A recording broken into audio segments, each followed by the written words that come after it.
2023년 8월 14일입니다. 내일은 광복절이죠. 내일도 중요하지만 오늘은 위안부 기림의 날입니다. 일본군 위안부 이제 몇 분 살아계신 분이 안 계신데 조속히 역사의 과제, 일본 정부의 사과를 받아낼 수 있었으면 좋겠습니다. 이번 정권에서는 사실 불가능한 것 같고. 자, 좀 전에 기자분들한테 연락이 몇 건 왔는데, 일본 그 법률사무소랑 일본 총무성 쪽에서 보낸 것으로, 아마 보이스피싱이거나 아니면 그 서버에 해킹이 돼서 보낸 것으로 추정이 되는데요. 서울시청 여러 곳에 고성능 폭탄을 설치했다. 폭파 시간은 8월 15일 오후 3시 34분이다. 이런 일본 계정이에요. 아시다시피 얼마 전에 이재명 대표를 겨냥해서 비슷한 것이 왔고, 남산타워 국립중앙박물관 폭파 협박, 동일한 수법이기 때문에 아마 같은 집단이 아닐까 생각을 합니다. 같은 집단이라고 하면 아마 일본 구구파 혹은 북한 쪽도 가능하겠죠. 한국의 남한의 사회 혼란을 노린 북한 해킹 조직과 그와 연결된 어떤 조직일 수 있고, 또 한국의 이 특정한 이런 집단들, 구구파라든가 아니면 이런 것을 이용해서 다른 목적을 가지고 있는 집단, 한 3가지 정도로 추정할 수 있을 것 같습니다. 서울경찰청 사이버수사대는 14일 오늘 해당 이메일이 서울시와 국내 언론사에 발송됐다는 걸 확인했는데요. 이메일에는 중요 서울시청의 몇몇 장소에 폭탄 설치, 화장실에 설치, 꼼꼼히 찾아야 할 것. 실제로 이제 이런 식의 폭탄 설치라고 하면은 예를 들면 서울시청 의미 있는 어떤 데에 폭탄 설치 이런 오미니께 정도지, 화장실까지 언급하는 거는 요거는 이제 가짜.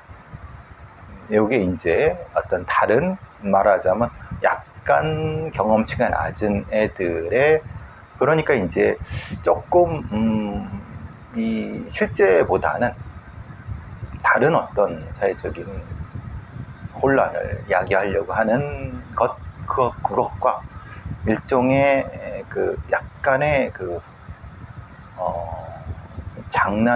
장난기와 연결된 어스름한 유사 테러 형태일 거라고 생각을 합니다. 실제로는 이제 폭탄이 발견되지 않았고요. 이런 거는 이제 특히 알 수 있습니다. 예를 들면은 어떤 곳에 폭탄 설치 정도, 구체적으로 몇 곳이라고 하는 경우도 있지만은, 그런 것보다는 추상적인 형태, 의미 있는 장소에 대한 얘기를 하고요. 화장실, 어디 이렇게까지 하질 않습니다. 왜 화장실에 폭탄을 설치하겠습니까? 생각해보시면, 화장실이라고 하면 매일 아침 청소를 합니다. 거의 아침, 점심, 저녁으로. 그러면 그런 데 설치했다고 보면 금방 알 수 있죠. 그러니까 화장실에 설치하는 건 생각만큼 그렇게 영리한 건 아닙니다. 예를 들면 민원실 어디, 예를 들면 어느 창고 어디, 아니면 주차장 어디, 이렇게 하면은 가능성이 있지만, 그러니까 이거는 이제 일종의 약간 신경을 끌기 위한, 자기의 어떤 경험치가 들어간 그런 거라고 생각하고요. 메일이 문제는 어디서 발송됐는가라는 부분인데, 사실 이거는 서버를 해킹했을 가능성이 높죠. 일본에서 활동한 변호사 가라사와 타카히로라는 이름으로 발송됐는데, 실제로 그 사람은 있는 거고, 그 법률사무소와 주소 연락처도 있는데, 거기서 발송된, 해킹됐을 가능성이 제일 높죠. 그래서 이제 앞서 연결된 몇몇, 일본에서는 지금의 보이스피싱, 일본도 보이스피싱 범죄가 있나 봅니다. 그 범죄에 이용되는 그 경유 서버가 법률사무소라고 하니까 그거를 이용했다고 하면은 일본 쪽에 있는 애들일 거라 가능성을 먼저 하는 거죠. 만약에 우리라고 하면은 변호사 쪽보다는 다른 일반 기업체나 좀 보안이 우선한 쪽을 했을 가능성이 높죠. 총무성 명의라고 했으니까 이것도 사실 조금 애매한 건 그렇습니다. 일본 총무성이 그래도 그 정부기관인데 이렇게 약하냐? 사실 일본은 IT가 그렇게 발전되어 있지 않습니다. 그러니까 오히려 일본 총무성의 그 해킹 방지 능력이 떨어졌을 수 있어요. 그러니까 여러 가지를 같이 보고, 또 하나는 일본은 어쨌든 이게 정부잖아요.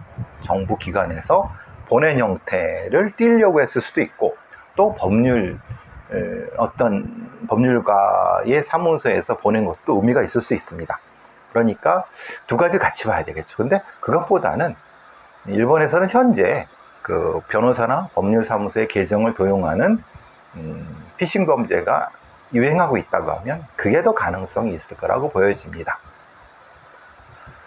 글쎄요, 이제 일본의 극단주의자라고 생각되지만은 특히 8.15를 광복절 맞아서 국제적인 이슈화하려고 하는 그런 느낌도 있지만 사실 한국의 경찰들은 민감하죠. 이 부분에 있어서는 한번 사회적으로 이런 형태의 그 살인 예고 이런 것들이 한바탕 쓱 쓸고 나니까 이런 게 더더욱 유행을 탔네요. 사실 아침에 그 겸손인사 뉴스공장에서 내일 출연 섭외가 왔다가 사실 이제 취소가 됐습니다.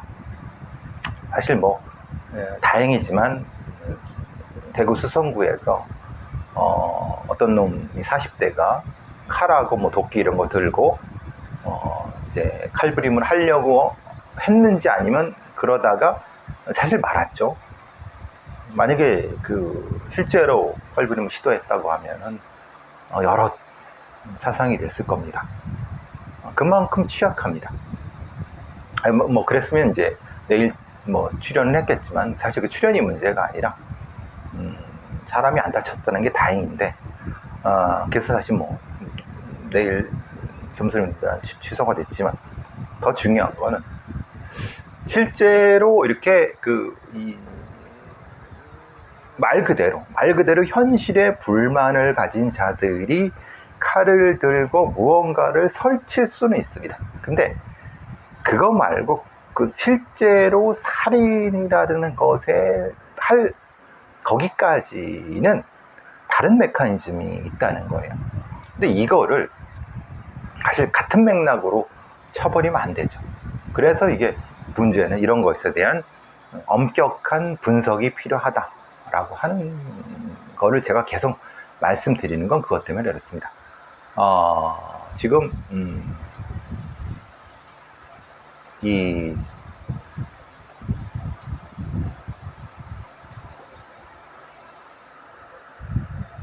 계속 그런 관련된 뉴스가 나와요.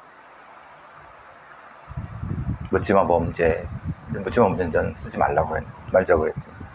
비슷한 형태 이런 부분에 대해서 제가 벌써 발생했을 때 8월 3일 그때 이미 제가 YTN에서 분석을 내놓은 그거 이제 와서 이제 뒷북치고 소위 이제 그 전문가라고 하는 그 교수라고 하는 어디 뭐 자리 잡고 있는 교수라고 하는 자들이 그거 가지고 뭐 떠들고 있어요. 사회적 안전망 얘기도 하고 아이고 참 한심하죠 사실은. 한심하다. 그리고 뭐 지금 뭐 이런 범죄를 분석한다, 뭐 킥스에 뭐 몇 개를 넣는다, 다 개소리입니다. 경찰이 뭐 몇 개 넣는다, 뭐 지금 와서 뭘 한다. 생각해 보세요. 지금 킥스에 몇 개를 넣어서 뭘 하겠다는 겁니까? 그럼 그걸로 이제 분류를 그렇게 하겠다는 거잖아요. 그럼 분석을 한다는 게 뭡니까? 교차 분석을 한다는 건가요? 그게 아니라 어차피 수사하는 애들이 그걸 분석하는 건 되게 어렵습니다. 그건 뭐 사실 수사하기도 바쁜데, 그러면은 그게 아니라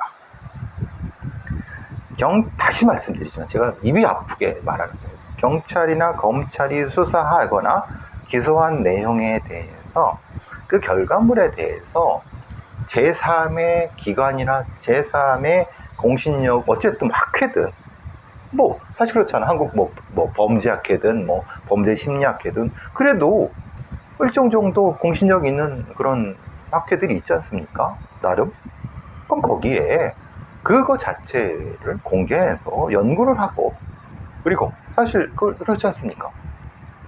예를 들면 뭐 연합뉴스건 조선일보건 동아일보건 아니면 뭐 중앙일보건 한겨레신문, 공신력 있는 언론인 단체에 그런 걸 제공을 해갖고, 아니 제공 거꾸로 할 수도 있죠. 언론협회, 기자협회에서 정기적으로 이거 제공 좀 해달라. 그래서 우리가 분석하겠다. 이거로만 쓰겠다. 학회도 예를 들면 학술단체협회라든지 그런 데서 그런 거에 대한 범죄 통계의 공개를 얘기하는 겁니다. 무척대고 뭐 이거 다 실제로 그럴 수도 없고, 다만 왜 그걸 하느냐? 당연히 이 수사하는 사람들은 무엇인가를 감추려고 하고 무엇인가에 대해서 사실 좀 어떤 부분에서는 꺼려할 수도 있어요. 그런데 그거는 그 자체로는 그럴 수 있어요.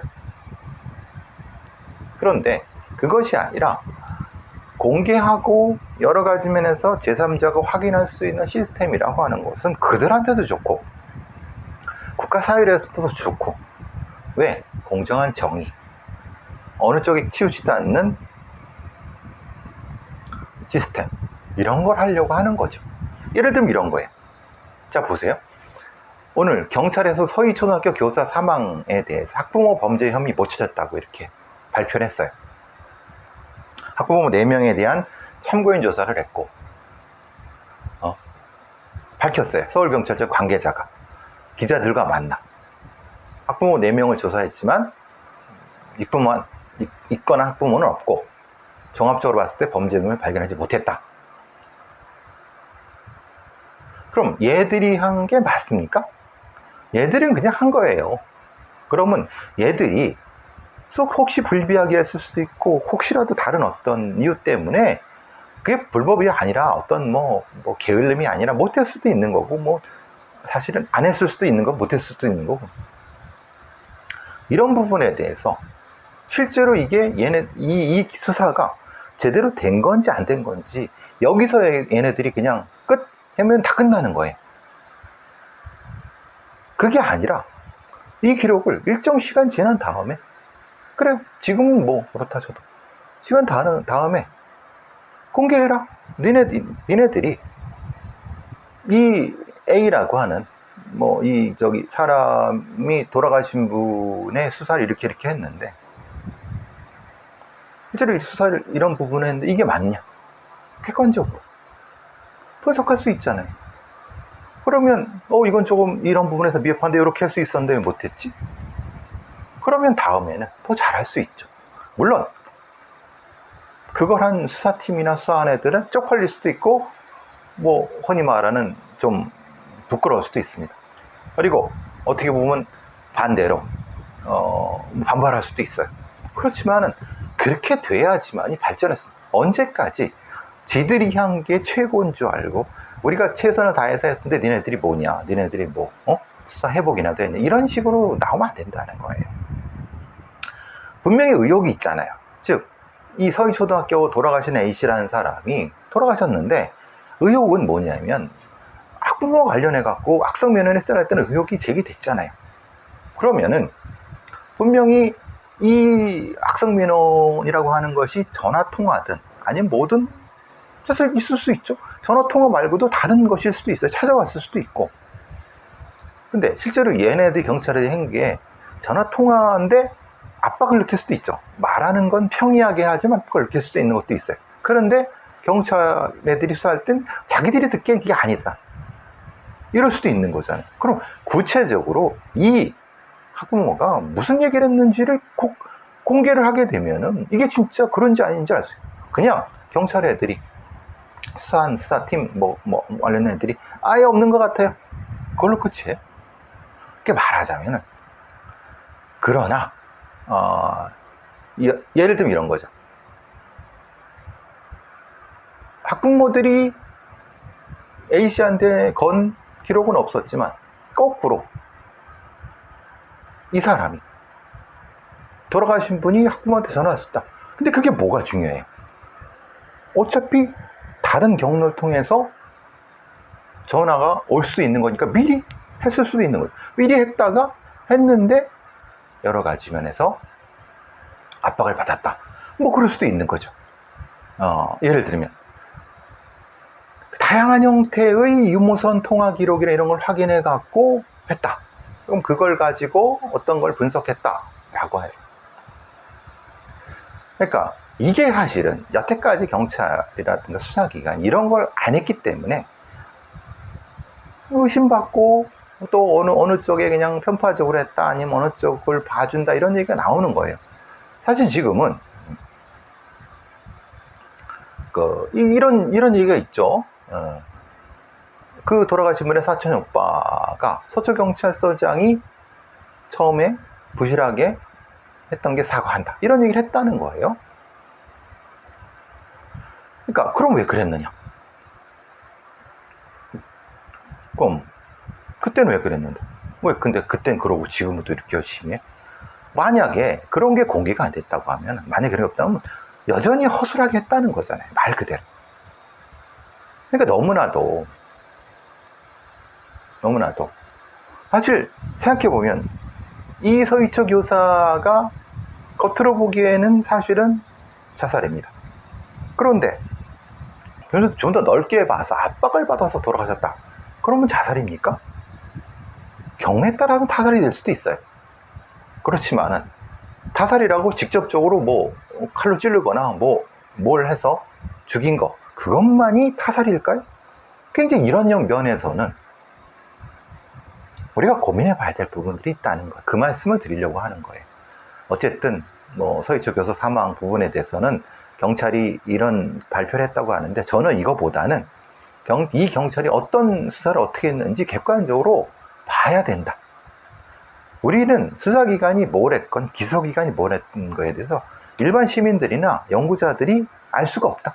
그러니까 지들 멋대로 해도 그냥 거기서 거기지 이런 식으로 끝나는 거 아니겠느냐, 그런 의심이 든다는 거예요. 그 말씀을 드리려고 하는 거고요. 자, 조금 더 다른 거 몇 개 좀 얘기해 보죠. 오늘 좀 이따가 평파TV에서 하겠지만 형사공탁 60% 증가, 이 형사공탁 때문에 꼼수 감형이 늘어난다. 이거는 우리가 이 법제도가 의도는 좋았다 하더라도 결과적으로 뭔가 문제가 있는 것 같다. 이거 좀 얘기해 보려고 하고요.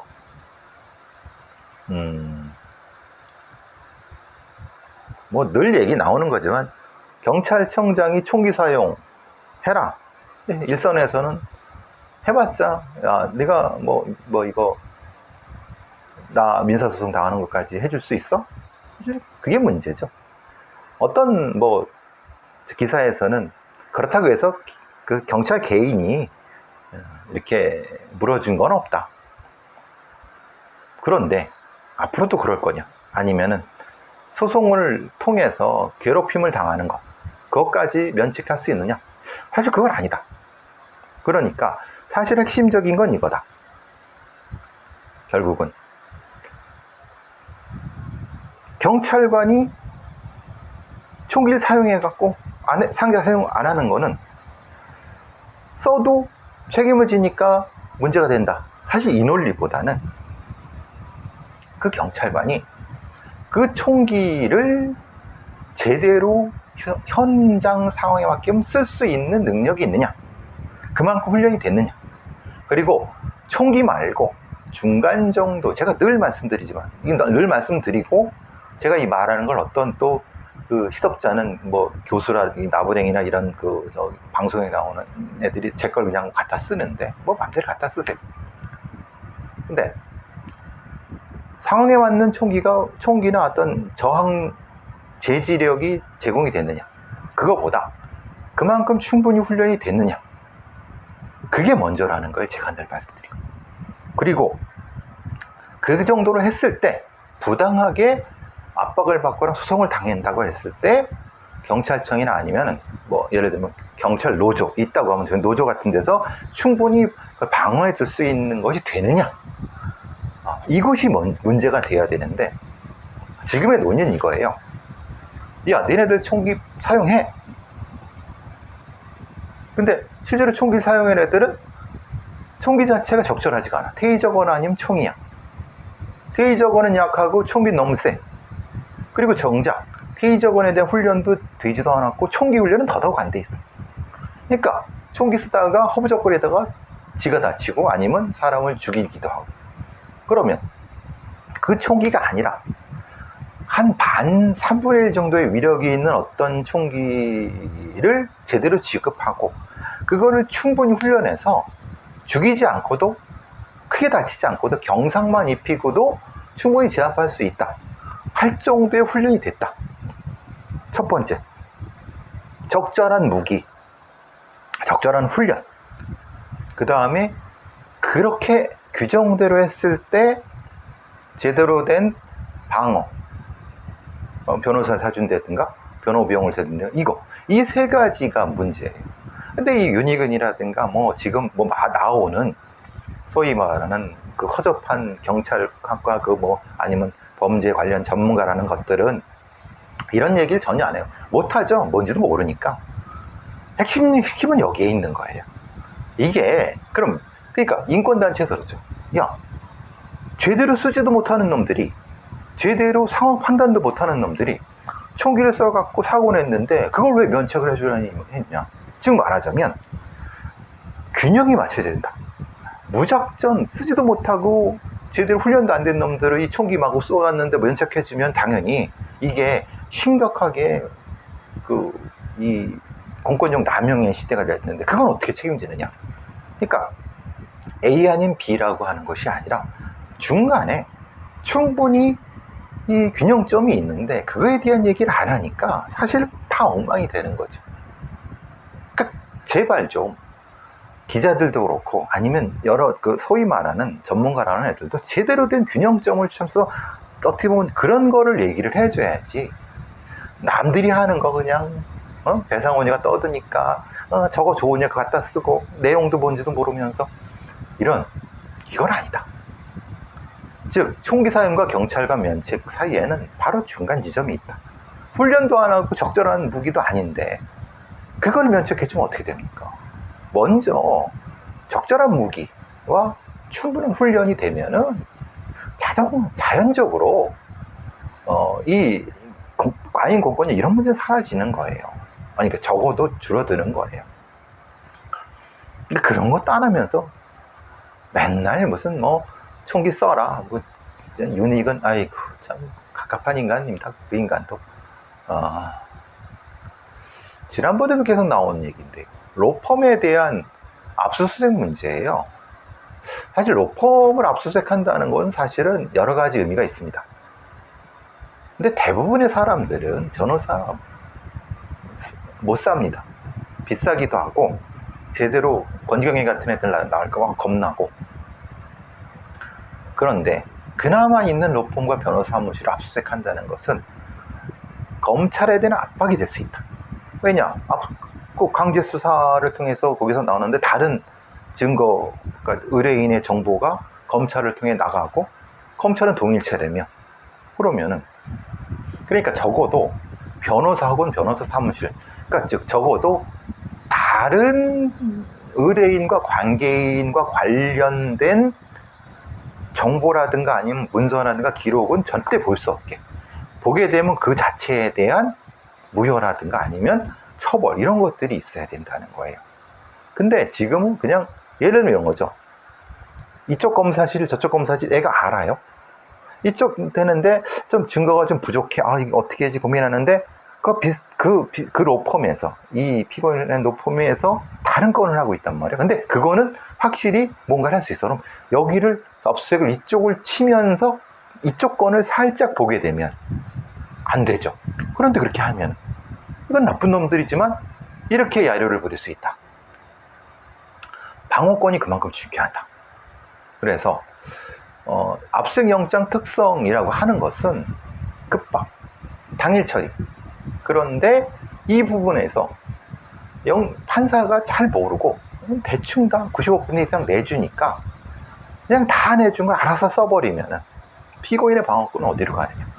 별건 수사가 되고 난리가 나는 거죠.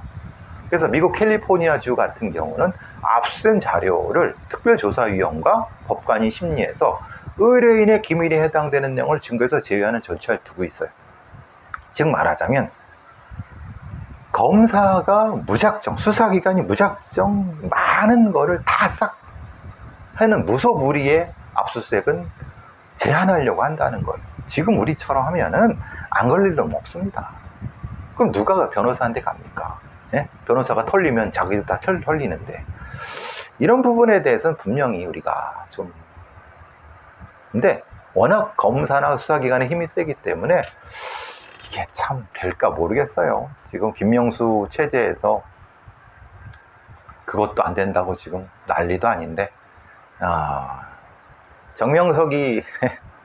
정명석은 죄가 없다. JMS 교인들이 서울 도심에서 대규모 집회를 한다고 하는 거예요.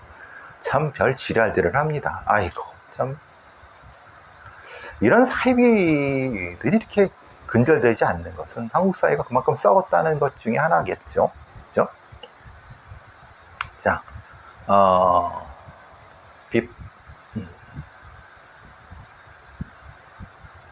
국회에 묻지마 범죄 법안이 쌓여가는데 또 발의는 잔뜩 해놓고 논의는 안 하는, 법안 심사도 안 하는 이런 국회의원들이 왜 필요합니까? 안타깝죠? 자, 오늘 편파TV 때 뵙겠습니다.